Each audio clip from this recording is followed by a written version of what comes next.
Good morning, class second. How are you all? I hope you all are fine at your home. So, children, welcome back to your English class. And today we are going to start chapter number 12 from your English text, Safety First. So, safety first. In this poem we shall read how to cross a road. यानी कि इस poem में हम क्या पढ़ेंगे कि हमें किस तरीके से रोड को क्रॉस करना चाहिए. So several of time you read about the safety rules. तो हमने कई बार जो है हमने पढ़ा है सेफ्टी रूल्स के बारे में कि how we cross the road.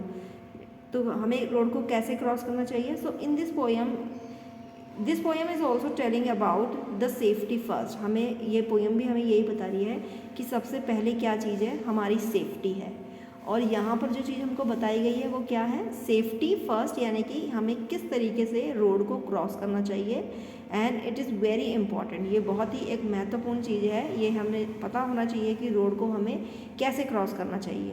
जैसा कि हमको पता ही है, as we know that in the traffic light, if the light is indicate red, so we should to stop. हमें क्या कर लेना चाहिए, हमें स्टॉप हो जाना चाहिए. Yellow light to indicate wait. Yellow light हमको क्या इंडिकेट करती है, क्या इशारा करती है कि हमें वेट करना चाहिए थोड़ी देर. And green light signals that we can go. Now we can cross the road. Now road is clear and you can cross the road. So now let's read about this poem. Up the street I look to see if any traffic is near to me. Down the road I look as well and listen for a horn or a bell. यानी up the street, जब हम कभी भी किसी गली में या सड़क से हम जब पास हों तो हमें क्या देखना चाहिए कि कोई भी ट्रैफिक, अगर हमारे आसपास कोई भी ट्रैफिक हो तो उस टाइम हमें रोड को क्रॉस बिल्कुल नहीं करना चाहिए. हमें ध्यान देना चाहिए. हमें इधर उधर अच्छी तरीके से देख के लेफ़्ट राइट फिर राइट हमें वापस देखकर रोड को हमेशा क्या करना चाहिए, क्रॉस करना चाहिए. Down the road I look as well. जब भी हम रोड से मतलब गुजरें तो हमें रोड को अच्छी तरीके से उसको देखना चाहिए. अच्छी तरह से इसको इंस्पेक्शन हमें रोड का करना चाहिए कि रोड खाली है या नहीं है. And listen for a horn और अ बेल. और गाड़ियों के जो हॉर्न होते हैं उनको भी हमें ध्यान से सुनना चाहिए कि अगर हमारे को पीछे से कोई हॉर्न बजा रहा है तो हमें क्या हो जाना चाहिए, साइड में हो जाना चाहिए. Now there is a something coming, wait a bit. अगर आपको दिखे कि कुछ कोई वहाँ से आ रही है, कोई भी गाड़ी अगर आ रही है तो आपको क्या करना चाहिए, wait a bit. Wait a bit मतलब थोड़ी देर के लिए आपको क्या करना चाहिए, रुक जाना चाहिए. If I run out I may be hit. क्योंकि अगर आप वेट नहीं करेंगे और रन करेंगे, सड़क पे दौड़ेंगे तो क्या हो जाएंगे, मे बी हिट, आपको चोट लग सकती है. So but now the road is really clear. No cars और motors bus is near. I run across the road so wide and so get safety to the other side. यानी कि अब जब हम देखेंगे कि रोड में कुछ भी नहीं है, कोई गाड़ी नहीं है, रोड बिल्कुल क्लियर है, तो हम क्या कर सकते हैं, फिर रोड के साथ साथ चलकर एक जो उस रोड को हम क्या कर सकते हैं, क्रॉस कर सकते हैं. जैसे कि we can use the zebra crossing for the crossing the road. यानी कि रोड को क्रॉस करने के लिए हम जेब्रा क्रॉसिंग का भी यूज़ कर सकते हैं.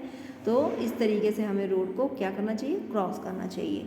And so get safety to the other side. ठीक है ना. जैसे कि हमें क्या, क्योंकि हमारे लिए क्या है, सेफ्टी क्या है, हमारी सेफ्टी सबसे पहले क्या है, हमारी सेफ्टी ही है. तो जिसके लिए हमें रोड के नियमों को, ट्रैफिक रूल्स का हमको बिल्कुल पालन करना चाहिए. ये हमारी सेफ्टी के लिए भी अच्छा है और ऐसा करने से हम एक सिविलाइज्ड पर्सन भी कहलाते हैं, हम एक सभ्य लोग भी कहलाते हैं. यानी कि जो नियमों का पालन करते हैं, जैसे नियम बनाए गए होते हैं उनके अकॉर्डिंग अगर आप चलते हैं तो आपको हमको क्या कहा जाएगा, सिविलाइज्ड पर्सन्स भी हमको कहा जाएगा.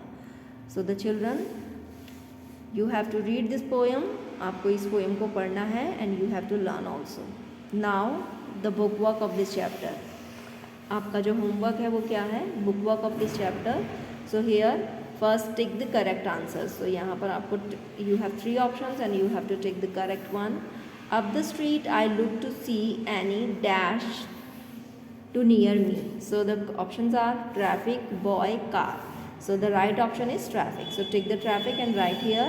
If something is coming, we should play, dance or wait. So wait is the right answer. Take wait and write here. If something is coming, we should not run out, run in or run with. So we should not run out. If road is nice and clear, so we can dash the road, cross, across or through. So we can cross the road. अगर traffic बिल्कुल clear हो, road बिल्कुल clear हो, तो हम क्या कर सकते हैं, रोड को क्रॉस कर सकते हैं. Now here true false. We should not look here and there at the time of crossing. So it is false because we should to look here and there. जब हम रोड को cross करें तो हमें इधर और उधर देखना चाहिए, जिससे कि हम क्या कर सकें, रोड को ईजिली क्रॉस कर सकें, जिससे हम ये पता कर सकें कि कोई गाड़ी कहीं से आ तो नहीं रही है. We should wait if something is coming. Yes, we should wait. अगर हमको दिखे कि कोई गाड़ी आ रही है तो हमें क्या करना चाहिए, रोड क्रॉस करने के लिए हमें थोड़ा वेट करना चाहिए. If the road is nice and clear we can cross the road. Yes, अगर रोड बिल्कुल नाइस है, क्लियर है, तो हम रोड को क्या कर सकते हैं, क्रॉस कर सकते हैं. We should follow the traffic rules rarely. क्या हमें ट्रैफिक रूल्स को कभी कभी फॉलो करना चाहिए? So it is false. हमें हमेशा ट्रैफिक रूल्स को फॉलो करना चाहिए. Now the fill in the blanks. Here you have options are here: cross, safety, wait, traffic rules and red. So in the first, traffic rules are for our safety. Second is everyone should follow the traffic rules. Third, we should stop when the light is red.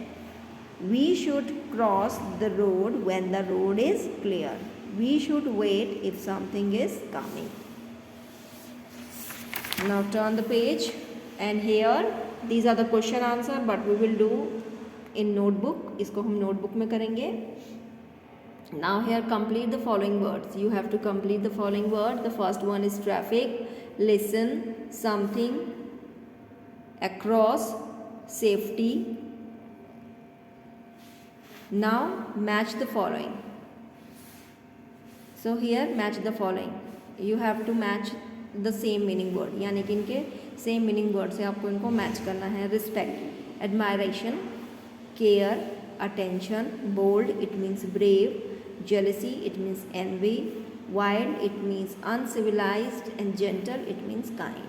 So the children, you have to do this work in your English textbook, and that's all for today, and the other work we will do in the next class. Till then, bye, take care.